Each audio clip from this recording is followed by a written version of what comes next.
You're about to learn how to make stellar sourdough onion rolls. I mean, they haven't invented the right words in English for this. Hi, it's Mother Zen Chef. So I already proved my yeast at 1 teaspoon of commercial yeast and then 1 cup of warm cider. Because I'm not going to add any sugar, I'm going to chop a lot of onion and saute them and then put them in the bread. And I do have my starter, which is very bubbly, and you can see that it's really ripe. Okay, you can always buy a sourdough starter if you don't want to cultivate it and nurse it like a baby. You can just buy a little bit, and you can use some of it and keep it in the refrigerator. So, and here I have 6 cups of flour, 3 of them bread flour, white bread flour, King Arthur, and the other 3 is whole wheat, organic whole wheat flour. And I'm going to add a tablespoon of salt. And just want to mix them all so they all blend together. And I'm going to make a space in the middle of my flour. And that's when I'm going to put some of my sourdough starter in. I'm going to put in a cup worth. And it's very, you see how they're very thin? They just pour. And I'm going to pour my bubbly yeast that have been proofed.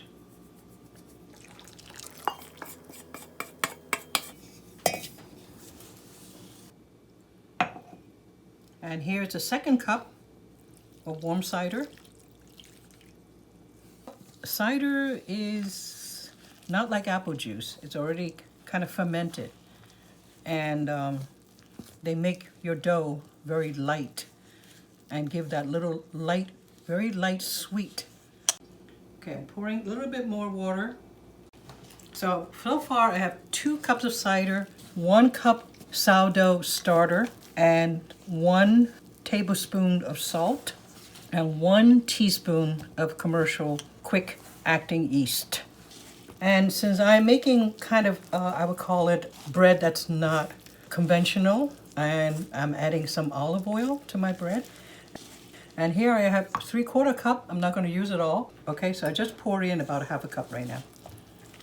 Olive oil gives a lot of flavor to your bread. And even if you just use a very little, like I only use 1/2 cup for 2 loaves of bread, so it's really not a lot. Eventually I'm going to probably end up using 3/4 cup for 2 loaves of bread. Still, that's not a lot. And you see how wet this dough is? Okay, this is how no-knead bread had to be, kind of very wet. All right, we're not really kneading, we just try to mix them together. And the minute they start pulling away from the bowl, you know they're almost there. You put some more olive oil. And now I've used up that 3/4 cup of olive oil. Okay. So I wouldn't call this kneading. This is just mixing and get the dough to come together. And you see what it look like now? Okay. So I'm gonna let this sit in the refrigerator. And some people have a dough mixer, like a machine. Then they will get this all done. Everything will come together. But I don't have a machine, and I'm fine just using the back of my wooden spoon. And you see, it's how it's cleaning up the bowl, so there's no more like sticky stuff around the bowl. All right, this is all you're gonna do. And tomorrow, we'll shape it and put it in a loaf pan. Very simple. See you tomorrow.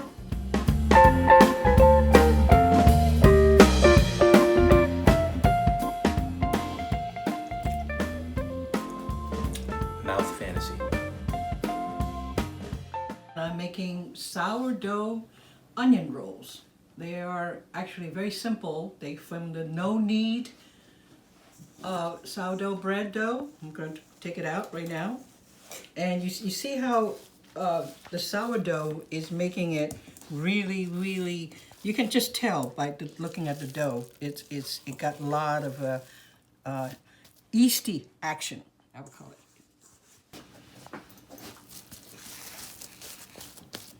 And by now you should know how to do this, which is very easy. Just spread it out. And you have a little bit of flour that you can keep it in your hands. Very, very spongy, very elastic. Like you see how it feels? This is how sourdough works, okay? And that's why people are all using sourdough these days, because they see how magical. Okay, you can't get that with the regular, especially with whole wheat. Usually it will sink your dough, but with the sourdough, your whole wheat can actually, do this. So I chopped up some onion, and I sautéed them in olive oil, and I also put a tiny little bit of butter in, just so for the flavor, and salt and pepper already in this. This is 1.5 cups of onion, and just sort of like was a lot of onion, but once you cook it, it just starts to shrink.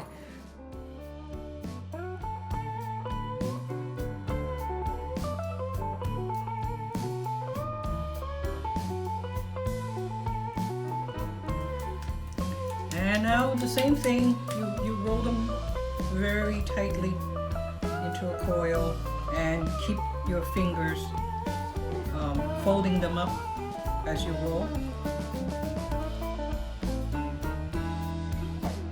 This is just something for you to do to entertain yourself. I always enjoy doing this kind of stuff. Make me feel like I'm a little kid again, playing with clay. I can feed all my family and make them go, oh wow, so yummy.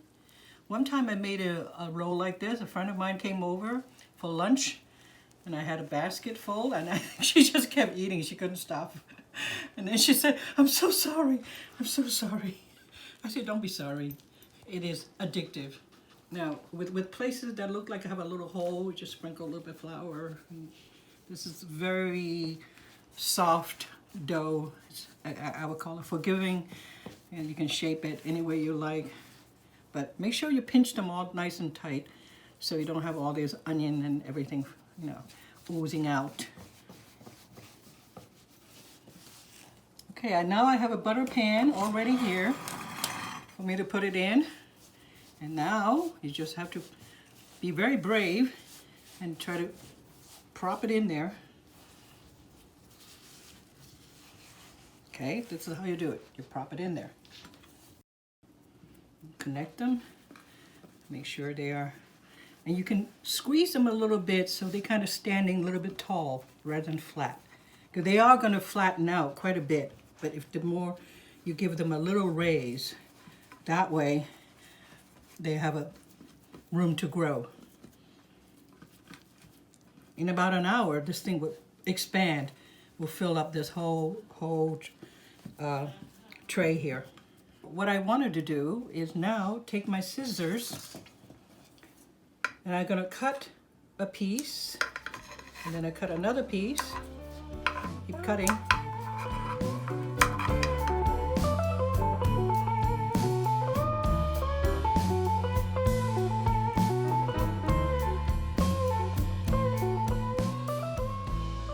Now, here's the fun part, which I have done it before, but I didn't videotape it. Where you take two pieces and you cross them like this, and you pinch them down. I hope I made it easy for you to see. I go like this, I pinch them, I cross them, and then I pinch them. You don't have to do that. This will be fine, okay? And I'm just gonna do some on the camera, and then the rest I'll do it on my own. You see, to go like this, you crossed, and then you pinched. Why are you doing this? Mainly because then you expose the contents, and then they get roasted, and that's make it nice, yummy kind of a roll that way. here I am, Mothers and Chefs back, and I finished cutting this coil, and this is what it looked like. And I will brush an egg, a beat up egg, once it's risen. I'll brush some egg, a little bit of butter and oil. So that's optional. You don't even have to do that. It just, I like that glow, shiny look on my baking goods.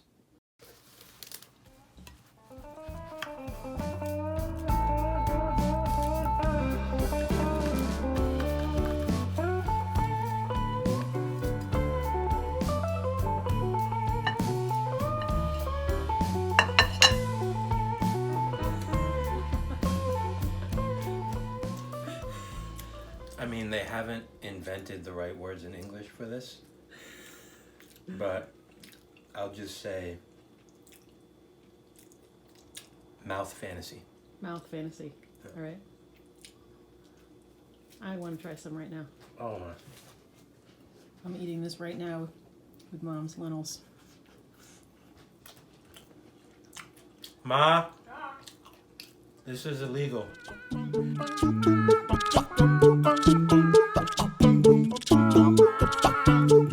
Don't forget to subscribe and click the bell.